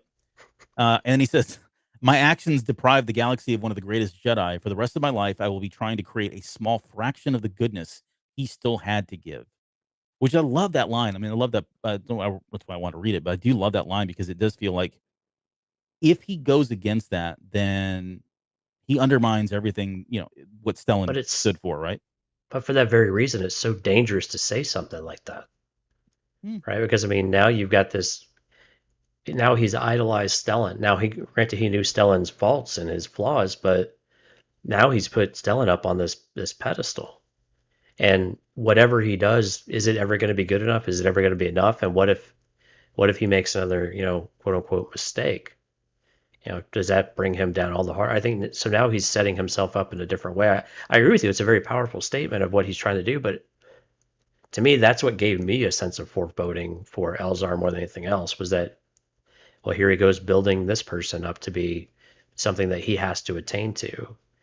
And I'm sorry, trying to live up to someone who is dead and gave their life to save people. is a losing formula for the most part. It's one thing to say I want to be like this, but I want to emulate kind of what they did and why they, how they behaved and the things that they did. I want to be that selfless.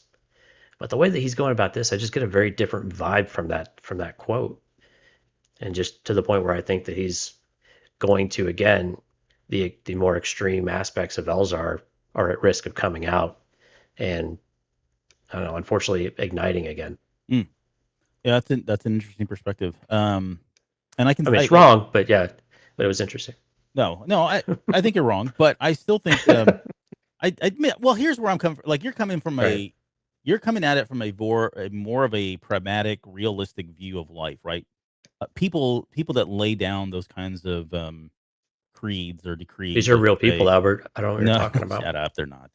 But you're right. You can set yourself up for failure. Like it's so black and white, and there's no flexibility in that, right? It's so, I don't know what the word is I'm using, but from a narrative perspective, right? Storytelling perspective, we have characters all the time that have a moment like this, and they say, from this point on, I'm turning a corner, right? And if they don't, there are characters that don't live up to that. I get it, but by and large, I think if you look at it, there's a lot of characters that do, and that's part of their character development, the growth.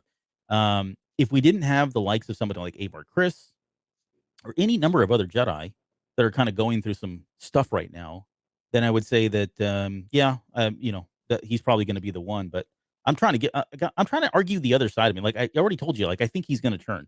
But if I had to argue the other side, this is what gives me hope, at least, that he is going to be one of these characters that he declares it, and now we get to see it realized, and he becomes the Jedi that what was the line that what's his face had said at the very beginning, connecting with the greater Jedi he may yet become. And right. I think you're right too. I want to come back to that because I forgot. You said that they put that line in there because they were going to knock that pillar out sometime down the road, and I think they did that in this book. Like that line is set up to feel like, oh, okay, he's on the straight and narrow path, and he's going through his rehab, and at the end of this book, he's going to do something great. And we're all going to feel great about it, right? And that's not at all what happened. In fact, he did not become the greater Jedi that by any means. In fact, he went back down deeper. He fell deeper into the pit. Yeah. But I mean, you can only, I don't know. Unless he is going to be the bad guy, it feels like at some point he's got to have a moment where he turns this around. And I don't know what it's going to take. Maybe it's going to take losing Avar Kriss. That really kind of, I think that's the opposite effect, you know? Oh, I think if he lost Avar in a way that he loses Stellan, he's off the rails. He's a vigilante at that point, right? Yeah. Because I mean, that's the thing. Like, who's going to bring him back? And this is where you have to be a little bit concerned about it being Avar, about being that guiding force for him, if you will. Mm-hmm. But then, I think, they're going to help each other. But then if we open phase 3 and they're waking up to the blind or to the curtains blowing in a nice Naboo breeze, and they get out of bed together, I'm going to be like, nope, we're done. Someone's got to die. Someone's going to die. Yeah. And the other person's going to, lose their mind. So I call into question now, like, who is that person to walk with Elzar to help him down that path? Not to lean on or to rely on or to kind of do it Orla, but just to walk the path with him. And it's very concerning if that person is Avar. Yeah, we can. I think I had some notes in here about Avar and him, but I think we've covered pretty much everything. Excuse me, in terms of where they are in the relationship. So let's come back to maybe we'll end on Elzar Mann's final moments in this book, and what he's kind of going through. His split personality of sorts. Yeah, he's splitting personalities, all right. But yeah, there was. I'm not going to read this whole thing, but the way it's written, if you want to go back and look at this part of the chapter, I think it's in chapter 34, 33. But he's recalling that Reginald Cole, Nibasik, Orla Jareni, they all lay dead. He starts thinking about the husks, right? He starts having all these visions and flashbacks of it. And this is in the moment right before, and he's looking at Chancey Yarrow. He hears them say something that sounds like they're sabotaging the ship. And suddenly he just gets caught up in this emotion, this whirlwind of emotion and rage, because he's recalling all this stuff. You know, and then he starts asking, was there no end to the evil they created? Were they not completely without pity, mercy, common decency? Then he starts tapping into Valo, the terrible fate of Loden Greatstorm. He starts remembering Stellan Gios' face and how haggard he was, and that infamous shot of him holding, you know, Lena So. You know, then starts thinking about the pride, the arrogance, and then he says he could bear it no more. He could bear it no more, no more. And at that point, he worked himself up into a frenzy and just lashed out, literally. I hear, and so not to take away from the emotional moment, but I did read this again, and I still am not convinced that he cut her in half vertically. Like, I think what people are implying, I think where they're, uh, there's a moment in there where it mentions a hemisphere. What was something about a hemisphere? I'm surprised you didn't grab that specifically. How I thought I had it. It made it sound like it was like from shoulder to hip kind of thing. There was nothing in there that did that said it. Okay, here it is. Here's the line. Elzar leapt into the room, igniting his lightsaber mid-flip, until he landed directly in front of the woman who'd stood deep in the workings of the positional thrusters. Her large eyes widened, and already she had begun going for her weapon, ready and willing to kill him if that was the only way she got to kill others. This is what he's thinking, right? Mm-hmm. Before she could reach it, Elzar swung his lightsaber, the blade splitting her in two. Instantly, she fell dead. So I can't. It's like, to me, that seems like the Obi-Wan Kenobi, cut in half kind of thing. There is a line. Okay, now in all fairness, there is a line. I'm glad we're getting to the bottom of this, by the way. That's right. This is important. This is really we're Emmerich and Sion or Cian. Yeah, it's really deep stuff. I don't know who's who, but yeah. Okay, I'll be Emmerich. I'm the darker skin one. So there's a line later on, and I don't have the quote. I don't have this one in front of me, but there is a line where he says something about he's looking back. It's right after I think he gets that Orla Jareni head or quote in his head about stop being self-pitying or self-pitying yourself and get on with it kind of thing. And he turns back and he notices the hemispheres of this person. And so I think that maybe is where people think, like, if it's a hemisphere, that sounds like it's a, what do you call those? Geometry where the cuts are exactly the same, like two mirrored. Symmetrical. Yeah. Thank you. Sorry, can't think of the word. We got to go on the $25,000 pyramid. I think we do really good. But yeah, we would do great. Yeah. I think they are. But it's like, which hemisphere? Is it northern and southern, eastern and western? Well, that's what I'm saying. That matters. It does matter. Is it equatorial? No, shut up. But yeah, well, no, I'm being serious. If it's equatorial, then okay, yeah, it's the death. The Darth Maul. I'm going with equatorial. Yeah, meaning it was cut on the equator, stomach in half. So here, all right. So again, we're going to get to the bottom of this. We're going to be real investigators here. If she is crouching down, was she crouching down in the guts of the thrusters? She was until she stood up, turned around, saw him, and then started going for her blaster. It said she stood up? Yeah, well, it says she went for her blaster. Okay, because she could have just hip swung to try to do that, which is why I think I envisioned, at least how I imagined this in my head, was that she was at least crouched or bent over in this, and so where she turns around. Now, when they say swing, you'd think like baseball bat type of swing, right? Yeah. But I would think if he's coming down from a flip, he's likely just coming down from above, DFA type action, death from above. Well, yeah, but Obi-Wan didn't. He landed on his feet and cut him. Sure, but they were both standing. I think that's the point, though. Is like, okay, well, how was she actually positioned? We need Claudia Gray to tell us. Claudia, we got to get some. Was this like Terminator? Was this Terminator 2 style from hip to shoulder, or was this Darth Maul style? Yeah, we'll find out. We're gonna get to the bottom of this. We'll come back. Have no. Don't worry. No worries. We'll get to the bottom of this. That's right. Okay. Now that I've derailed that conversation, but so. I guess we're another sad part of Elzar Mann here at the very end. So he goes through all of that. He gets in his escape pod is way, but he does make a mention. He calls himself a murderer. Like, he himself calls himself a murderer. He sees himself as a murderer, which I think is probably fair. Well, he's on the money. Yeah. But Let's just call it what it is. But he's carrying the same weight that Stellan was. He says in there that he's been a failure to everybody. Like, and I mean, I guess the guy's getting down on himself. I mean, yeah, he's had several setbacks, and um, but he is saying that he is a failure, and I mean, I don't know. It's probably true as well, but I guess the point of that is he's not in a good position at the end of this book. Again, like he's really in a bad position, probably even more so than he was in the Rising Storm. He really just needs to work in the library, I think. Take his lightsaber away, take his badge. Yeah, and just make him a librarian, and just have him, sorting the card catalog all day, every day. Yeah, I know he's in another terrible spot. I mean, and I think, he's right to be down on himself like that because he has higher expectations. Again, this is the thing where the comparisons with Anakin are pretty clear. Mm-hmm. Where Anakin knows what he did with the Sand People was wrong. But still the anger would swell up inside of him where he could justify it again, even though then he would tear himself down, and you get in this really nasty circular, this cycle, and how do you get out of that? I mean, that's the thing is like Elzar keeps finding himself right back in the same place, but potentially just another notch lower every single time. So what is it going to take for him to actually take that self-awareness that he has and not letting it spiral out of control whenever he's confronted with one of these really intense situations? And granted, to his credit, this is what he was afraid of the entire time, right?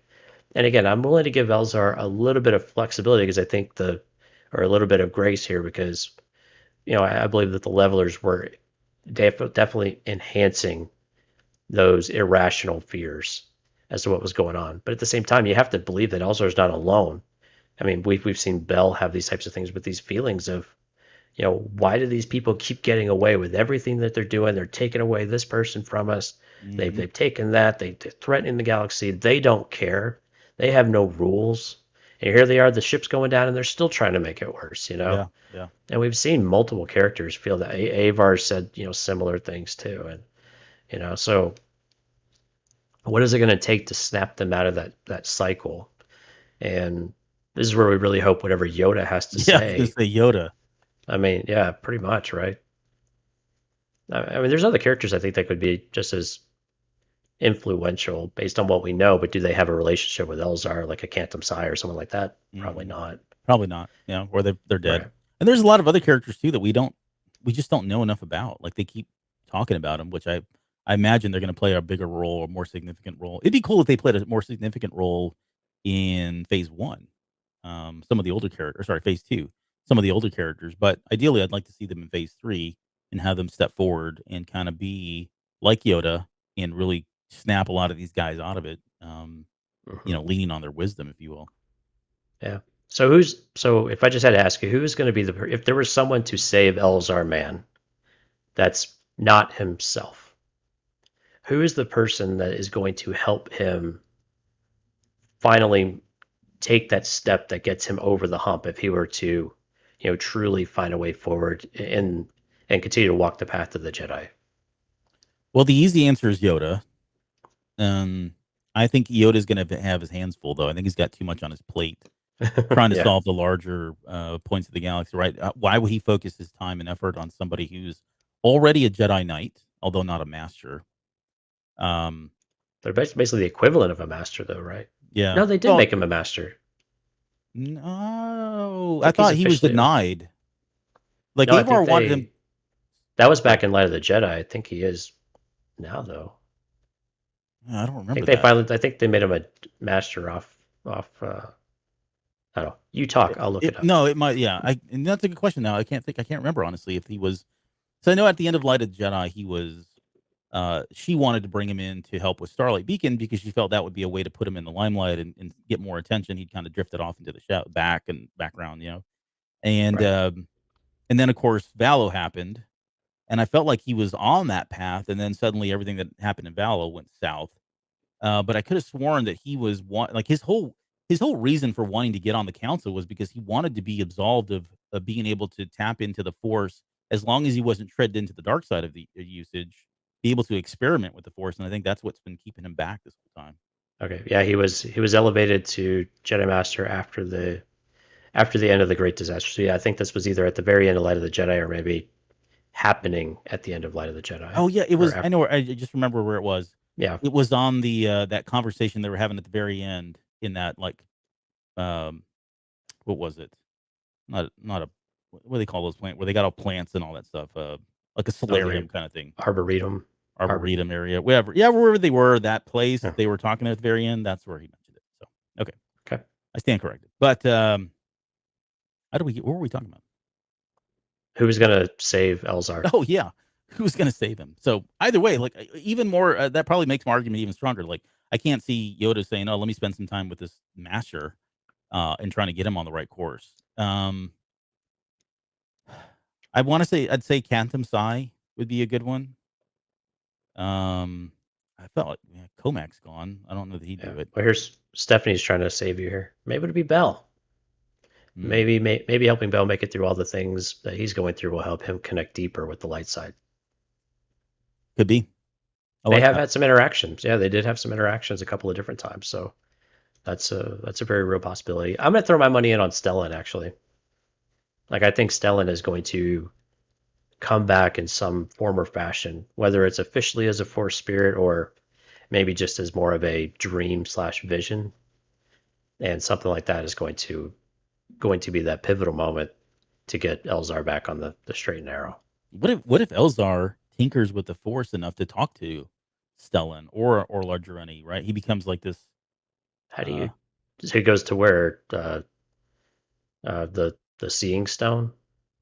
Or was that? I don't know. I'm spitballing, man. Like if he's got a way to tinker with the Force, could he tap into it and be able to speak with the dead? I don't know. Maybe. He's got the first Jedi Ouija board. Yeah, exactly. They break out a little Ouija board. It's all in Orbesh. Yeah, that's right. I like that. So no, what do you like? Let's do no, that. It's all in the tongue of the nameless. Yeah, there you go. Yeah, way to commune with the dead. Well, yeah. I wasn't thinking of dead people, but I guess yeah. I mean, that would be a better option. Is no one's ever really gone. But yeah, speaking to Stellan would be a good that would be awesome. For him to be able to kind of talk with him. I just don't know that he's going to have those opportunities. So much of what's coming in phase 3 is going to be predicated about what happens in phase 2, and so it's really hard to kind of foresee any of that. So, okay, so so maybe with the I guess the final moments that we have here, we just talk about what's next, and we can start with Stellan Gios. I think we're both in agreement that we'd like to see him come back as a disembodied voice of some sort, or the consciousness for one of these characters when they need it most, be it Avar or be it Elzar Mann. I don't know that we see him anywhere else. Maybe comic flashbacks, annuals, that kind of thing. I think that's safe to say. I think memory. I think Stellan isn't gone from the story. Sure, but his story clearly has ended as far as where he can go. Mm-hmm. But I think it's very much like how we've seen Yoda used throughout many of the books of where, what are the teachings that he leaves, or what are the inspiration that he has that other people, in particular, Elzar, I think, can continue to learn from and reference and use that as a guiding light to get them where they need to be and how they need to progress in their in their futures. And so I think that's where Stellan's impact will continue to be felt and discussed, not only in a negative way or in a experiencing pain kind of way, but also in a very hopeful fashion as well. No, well said, and I agree 100% with everything. I thought you were telling me no, none of that's right.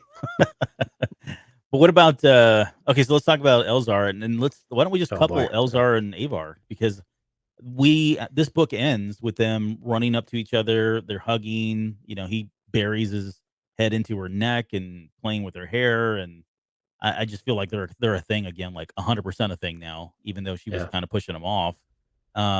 There's also in this book, and I forget who it was, but it was Elzar. He was talking about how much of my confusion and anger is rooted in my feelings for Avar.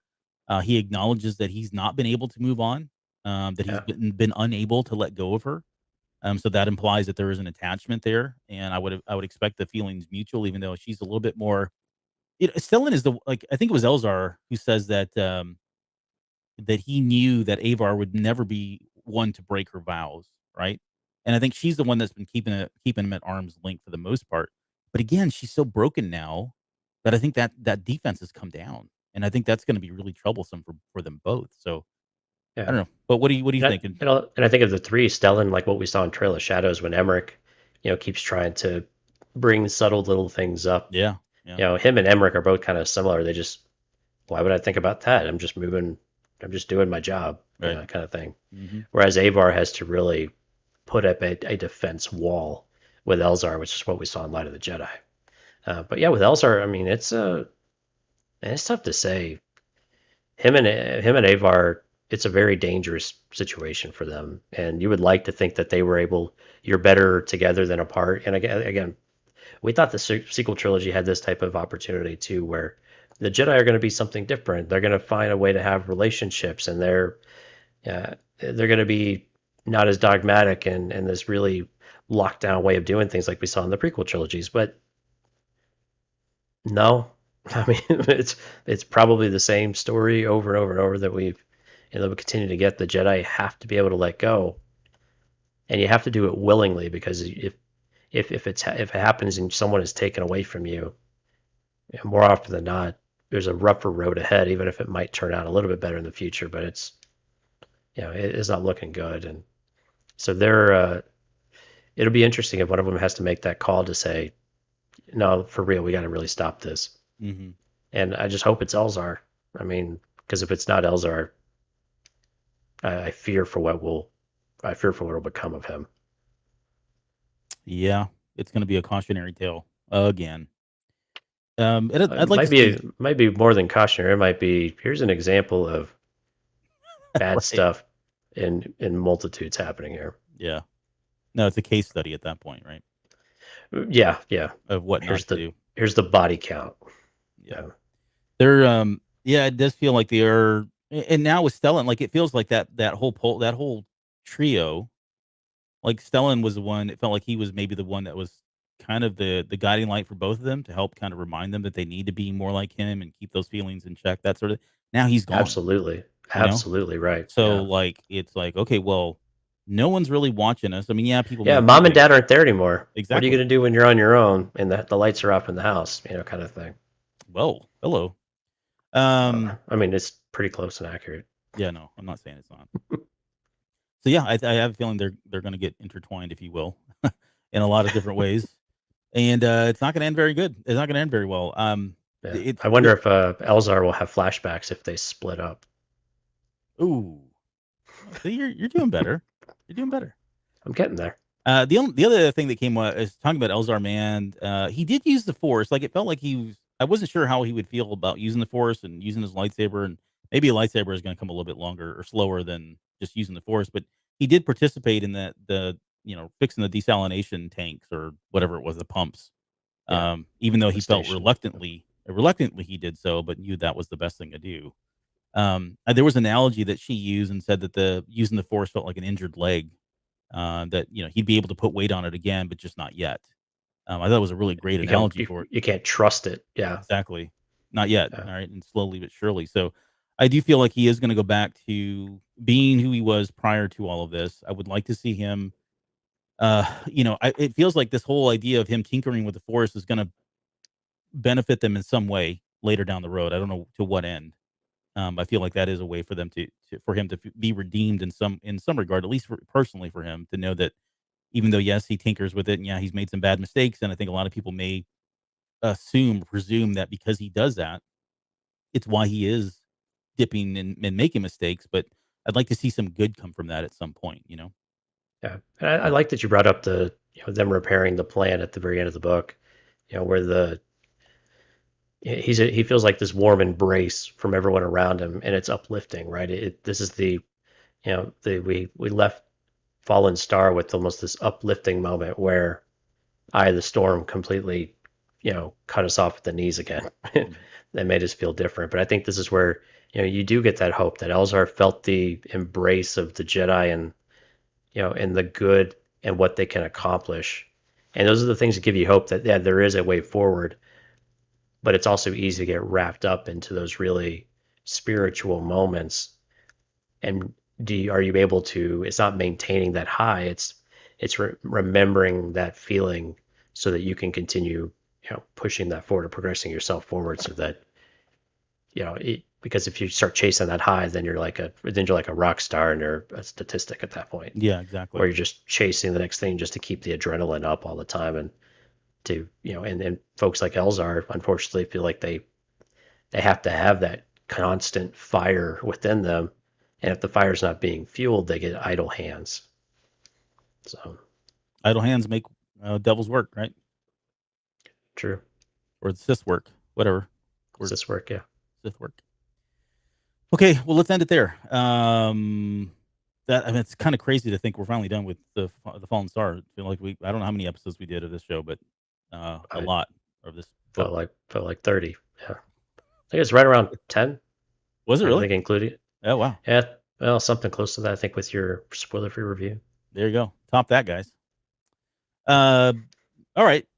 And as a reminder, speaking of which, we're going to be talking even more. So we're going to take a break from the High Republic for a while because really nothing to talk about. I think we'll come back and kind of tap into some more stuff later down the road as soon as we get closer to phase 2 and stuff starts getting released, which won't be very long if you think about it, because we're already coming into May. Yeah, just this fall. Yeah, we already have one title, so imagine June, July, we're going to start seeing some of that ramp up. Yep. Yeah. So we'll come back to come back to High Republic stuff in a little bit. So we'll take a break from that, dive into Kenobi and all that, and we'll talk about here in just a moment. But as a reminder, we will be on the podcast stage at Celebration. We'll be there Thursday, May 26th. Is that right? Yeah, 11 p.m. Correct. Or sorry, 11 a.m. I'll be asleep at 11 p.m. Pacific time, but 11 a.m. Pacific time, we will be on the podcast stage talking even more the High Republic, and specifically talking about the Fallen Stars, them being some of the Jedi of this era, and we're going to do it with our buddies over at Tarkin's Top Shelf. So, Mark, if you like some of the things we talked about tonight, it's going to be a bit of a deeper dive and get their perspective on things too. So, hopefully, it will be live stream. If it is, we'll definitely keep you guys posted and keep an eye out for the website on that one. Yep. And then we got this going on. That's right, Cantina Cast celebration meetup in California. So, Unsung Brewing Company. We're going to meet there at 7 p.m. Pacific time on Friday, May 27th. We know there's a lot of things going on over at Celebration all week long, both during the day and in the evening. So if anybody wants to come out, we would love to see you. Shake hands, talk, shoot the breeze, maybe give you a little bit of swag. If you're interested, please do let us know you're showing up, though, at cantinacast.com/RSVP, just so we have an idea of how many we have. We do have some space reserved, so we just want to make sure we've got enough, and that we also keep the venue up to speed on what we're doing. So cantinacast.com/RSVP would be fantastic if you could let us know. Okay. Thanks for Tim for signing up recently there too. Appreciate it. Where can they find all the events? Oh yeah, all the good stuff. So if you're curious where to find what's going on, including like the schedule for the next couple of podcasts in general, cantinacast.com/events, the plural, and we'll get you everything you need to know. A calendar. You can even subscribe to the calendar if you want there on your Google Calendar or however you want to do that with your ACS feed. So do that. You can, of course, find all of our episodes over there as well, and just a great place to keep up to speed with what we're doing. And of course, YourGlueMedia.com has everything you want to know for our show, as well as for all the other great shows on the network. What did Film Appraisers? I got to give a shout out to Josh and Joe real quick on Film Appraisers. They sent a nice little Nick Cage month postcard that they made up, right? As a thank you to their Patreon members. Go support them as well, and just fantastic fun. They're talking about the new Nick Cage movie, which I'm super excited to go see. So go support them. You can find all of that great stuff at YourGlueMedia.com. You can go find swag for a lot of the for the shows, as well as including ours for celebration swag at YourGlueMedia.com/store as well. Shameless plug, but I will be on the Film Appraiser soon. Gasp! I'm not going to tell you the movie, but it's a movie I've been trying to get on that show for a long time, and they finally... Biodome? No, it's not. It's worse. But they finally gave in. So be ready. Oh. It's a cracker of a movie. Oh my goodness, it's going to be so much fun. So. Oh goodness. Come talk to us on Discord. YourGlueMedia.com/Discord. I was like, man, there's one plug in all of that nonsense that I can't believe I forgot. You want to do the shout outs? Oh, yes. Qui-Gon Jay, thanks for showing up there at the very end to make sure we say your name. Steph, Lauren, hard countered again. Thanks for letting me appropriate your space. Twan, Ash, good to see you again. And Jonathan. So thank you, everyone, for showing up. Everyone that was lurking in the background, we had a good crowd tonight. So appreciate you guys checking us out and hope to see you again soon. Yeah, Tuesdays and Thursdays is where we're currently recording our shows. Patreon show will be this Thursday in 2 days. We'll be picking up that again. So part 2 of the Force Healing will be Thursday, and that's open. Even though it is going to be a Patreon recording, that is open to anybody. All you got to do is just join into the YouTube stream, and you can watch and comment and interact with that one as well. So with that, we'll leave it there, and we'll be back again in just a couple days to talk about Force Healing. Any final thoughts? Oh, let's do it. Punch it. Okay, punch it. See you later.